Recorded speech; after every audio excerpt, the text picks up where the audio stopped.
fourth story of the day is about Trump and China. Yesterday, I was up late. I was having a good time, not gonna lie. I was up at like 4 a.m. and, I didn't go to sleep till late. I think it was yesterday or 2 days ago, depending if you say a.m., p.m. But I woke up and Trump just fired off 4 tweets that were just like pristine. I'm calling it now. Greatest president of the modern era. Like, I'm just reading these tweets at 4 a.m. and I'm like, man, this guy is like a genius. He's a very stable genius.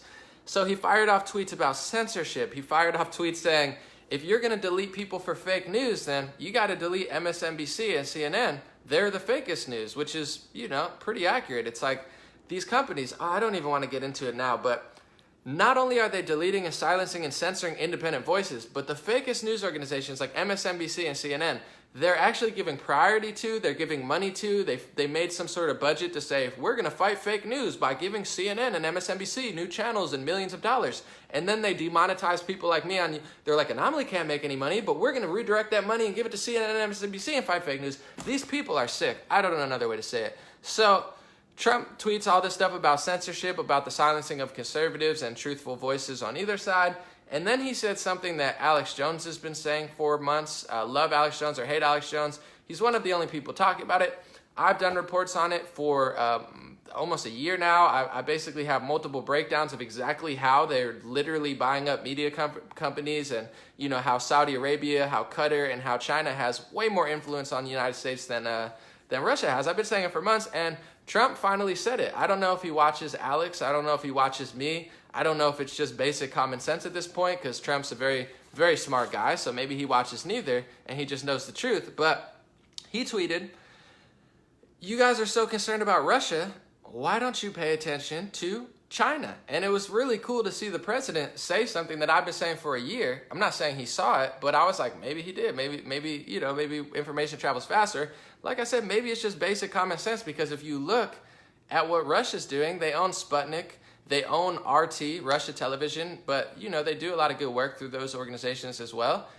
But, the buck really ends there. There's not that much Russian influence in media, where China bought Legendary Pictures. It's a multi-billion-dollar movie organization that ran Batman, Superman, The Hangover, 300. They bought up tens of thousands, if not now hundreds of thousands, I don't know the exact amount, of movie screens across the United States. So they own our literal movie organizations. They own the production companies. They, are buying up the real estate all over the place. They're, not only have their own media companies, and they're literally communist now. China's communist. They're getting rid of term limits. They have basically a dictator, and they're taking control of our media. But they're also buying up our media companies. Oh my God, imagine if a Russian billionaire bought Legendary Pictures, but they don't. It's China, and no one's been talking about it until the president, yesterday or 2 days ago. And also, you have United States companies working with communist China as well. Apple, within the last year, moved their iCloud storage to China. And this is mainstream news. I'm not making this up. It's not a conspiracy theory. Maybe Trump saw this article where Apple moved their iCloud storage to China. All Apple iCloud, I guess, is now being held in communist China. China's government says, oh, Trump, you're going to start a trade war. I'm paraphrasing, of course, making it a little bit more fun. But they're like, you want to start a trade war with China? Well, now we're going to use Apple against you, because Apple's factories, not only Foxconn, those factories where, people have notoriously committed suicide because the working conditions are so horrible. That's where they make iPhones. But, and apparently it got better. I'm not saying it's still like that, but, so they say.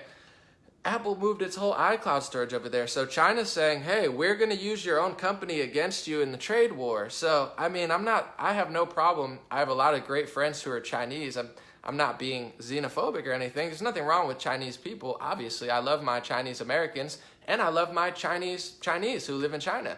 I don't even have a problem with the Chinese government. God bless communist China. It's not my business. It's not my problem. I'm not out here whistleblowing or anything. I'm basically just regurgitating, mainstream articles that nobody wants to talk about.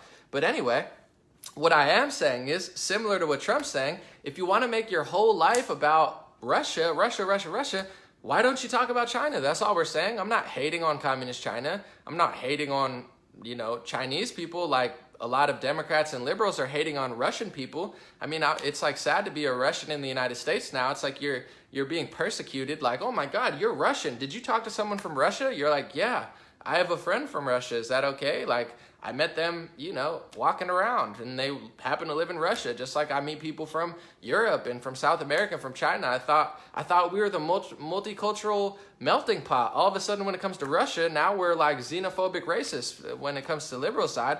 But anyway, the point I'm trying to make is they've literally put a microscope, and they do this with everything, folks. Like I said, this is just a next level urgent broadcast because this is one of my best ones in a while. They love to put a microscope on things that are like 1%, so you ignore the 99%. It's similar to like a light bulb to a bug. If you want to get bugs out of your face, put on a light bulb, and the bugs will be flying around the light bulb for 5 hours, and they'll ignore you and whatever else you have going on over here. It's what they do to human beings. It's a human light bulb. They get you to focus on the 1%. Oh, let's look at Russia. So you ignore Saudi Arabia. So you ignore the fact that Qatar and China have not only their own news organizations in the United States, and Saudi Arabian billionaires are invested into Apple, Lyft, basically every single media company out, and new social media tech company. But you're focused on the little Russia. Even though China, it's a CNN report, China hacked the FDIC, and U.S. officials cover up for it, reports say. This is not a whistleblower. This is not me being an Alex Jones conspiracy theorist, as they probably like to say. This is me reading a CNN article that they did 3 years ago before they lied to you yesterday. China hacked the FDIC, and U.S. officials covered up for it, according to their reports. Washington Post reported 3 years ago, before people went totally Looney Tunes, that China hacked the U.S. Navy contractors and stole some of our information on submarines. So you have China hacking our finances, U.S. officials covering up for it. You have China hacking our military and stealing our weapon information. You have China secretly spying on Dianne Feinstein for 20 years, and she had no idea that her driver and assistant was a Chinese spy.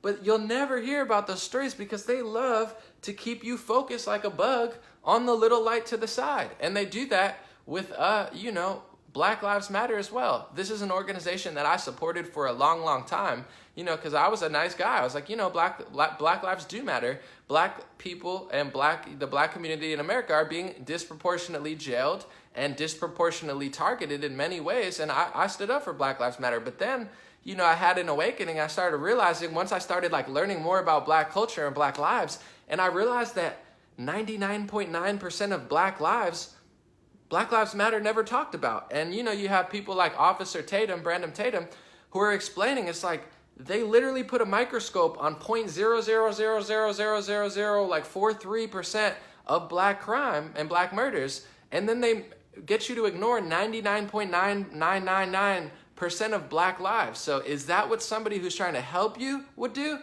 Or is that somebody who's trying to hurt you would do? Because if I was trying to help somebody, that's the last thing I would do if I wanted to help the Black community. But if I wanted to distract and deceive the Black community, that's the first thing I would do. But they do that with Russia and China. They do that with Black Lives Matter. They do that with the LGBT community. They basically keep you like a bug on a light post, focused on the smallest percentage of truth that'll actually help your community. And I say this because I see them doing it all the time. So, similar to the Russia-China stuff, it's good to see Trump saying that type of stuff. It's great to see Black businesses are up 400%. The Black Trump support approval rating is up to 36%. Lowest unemployment. People are finally starting to break the mental conditioning and realize oh, maybe Candace Owens and Kanye weren't lying. Maybe they did have us distracted because, and they use, like I said, they use emotional stuff that we all care about because they know that's the easiest way to pull on our heartstrings and get us to vote and think a certain way. So overall, much love to China, much love to communist China, much love to Apple, who's keeping their iCloud storage in China. But, all this Russia hysteria the past year, I'm calling it now. I said it literally, it's crazy. I said it the night before Trump tweeted that. It's going to be known in history as one of the biggest deceptions of the modern era, is the amount of time they focused on Russia and the amount of, Russia, anti-Russia propaganda that they put out. And all of the other stuff around that's like 99.9% of the story that they just don't want to talk about. So it's nice to see President Trump talking about that stuff. It's really cool. The